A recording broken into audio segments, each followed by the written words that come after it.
In 1995, we got Only Built for Cuban Links by Raekwon, Me Against the World by Tupac, The Infamous by Mobb Deep, and On Top of the World by 8 Ball and MJG. And we also got this, the Air Max 95 Neon. Let's talk about it. What's up, worship boy Iconic? Back again with another video. Yes, sir, we are back in the sneaker room, back with a very, very special sneaker and also another sneaker lesson. But before we get started with this video, y'all make sure y'all hit that like button, hit that subscribe button, and also that notification bell so you can stay in tune with the reviews, the on feast, the sneaker about the sneaker news, and everything else that comes with the channel. Thank y'all for watching, man. Not gonna waste some more time, y'all. Let's get into it. Okay, again, boom, we have it here, man. The Air Max 95 Neon, a very, very, very, very, very special shoe. One of those shoes, man, that's gonna always be prolific in Nike Air history. First of all, if you know anything about the 90s, of course they dominated with, you know, basketball shoes, runners, cross trainers, everything that just stuck out about Nike just being defined to sneaker culture, it was there. But in 95 specifically, at that time, they was more focused on like Jordan brand. Tinker wasn't even really designing running shoes. He was more focused on keeping the legacy going for Jordan after he retired. So the biggest thing was like, biggest focus was on Jordan, and more like the basketball line because that's what was selling for Nike in 1995. But then comes along a time frame where they're like, hey, we got to get back to pushing the runner, the sneakers that got us prominent in the lane that we are in now. And the person to get Nike back on the track was Sergio Lozano. Hopefully I'm saying that name right, but he went in and went crazy. Very highly inspired by a lot of different things when it came to the Air Max 95. On top of being inspired by the human anatomy, he also was inspired by the geographical eroded walls, the way rain fell down, and all this special things. I'm not no, you know, scientist or somebody that studies rocks or anything, but just know the Air Max 95 was inspired by all of those things, man. So nowadays, it's just crazy how I've gotten so in tune with the sneaker history, also just really kind of honing in on why I like specific shoes. And I just remember, man, just growing up, and the Air Max 95 was a very talked about sneaker. A lot of people may not wear it as much nowadays, you know, because of all the hype dealing with like Dunks and Jordans, Travis Scotts, all that jazz. But to me, I feel like the Air Max 95 will forever be a staple in Nike history. So this shoe was so prolific, man, and will always be prolific in the States and elsewhere in the world because it's just always been a staple in one of those high-end creations by Nike, man. Something that just went against the grain and wasn't like simple when it came to like designs in 1995. Importance outside of the US, man, in London and like places in Europe especially, man, the runner, the trainer in general, any Nike trainers are very popular compared to how we wear them in the US. In London, they even gave it its own nickname called the 110 because it used to cost 110 pounds in London.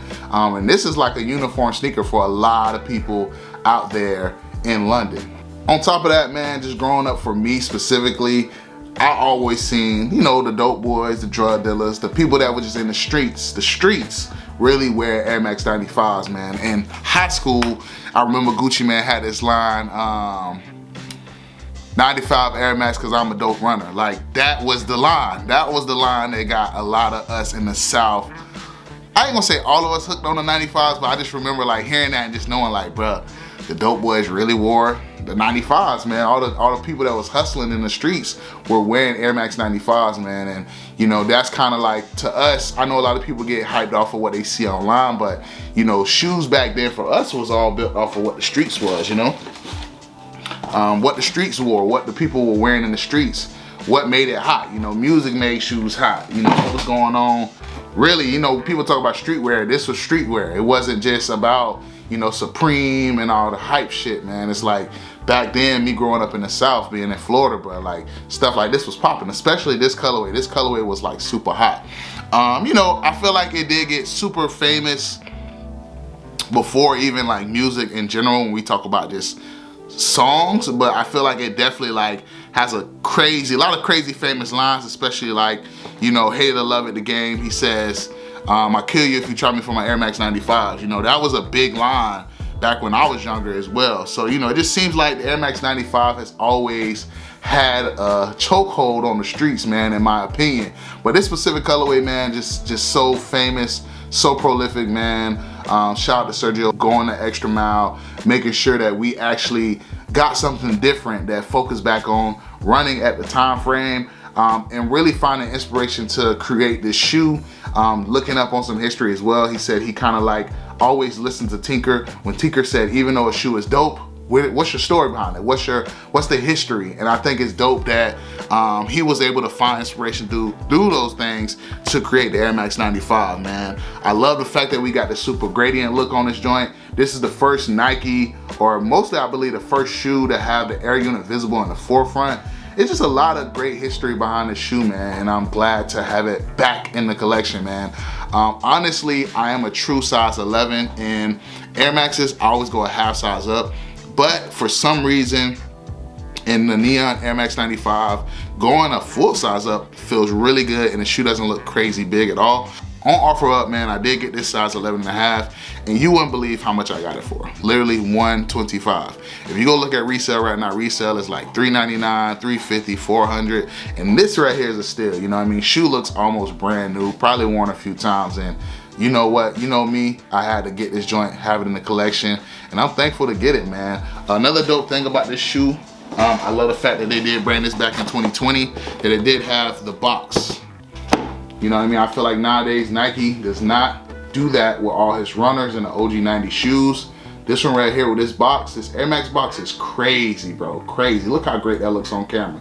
But yeah, man, they definitely slept on, you know, they don't do this for every shoe, but this one right here, I'm glad they did do it. Here's the tag right here. Crazy enough, man, just looking at the receipt, my guy did cop these from Foot Locker.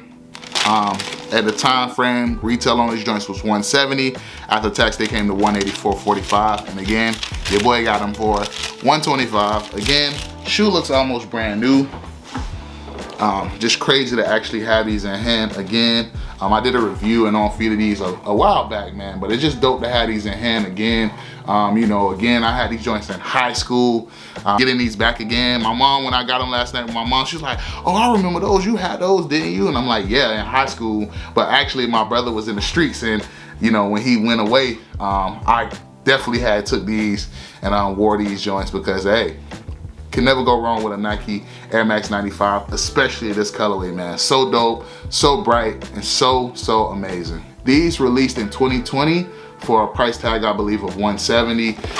And again, man, I think back in 95, they were like $140. So the Air Max 95 has always been one of those expensive sneakers. It's always been an expensive sneaker, but I feel like it has the history and actually stands out for that. So I wanna hear from y'all, man. What do y'all think about the Air Max 95 Neon? Is it a popular shoe? Is it one of those ones that's in your collection? Some of the people I know have doubles and triples of these, but for me, man, one pair is good. Having this, I sold my old pair for like $260 right after like COVID time. So getting this back for $125 and being able to rock runners, that's where I'm at, man. So I wanna hear from y'all, man. Did I get a steal? 100% legit, man. Shout out to the guy Anthony from OfferUp for blessing me with these joints and coming all the way down 30 minutes away to meet me for these, and I'm thankful.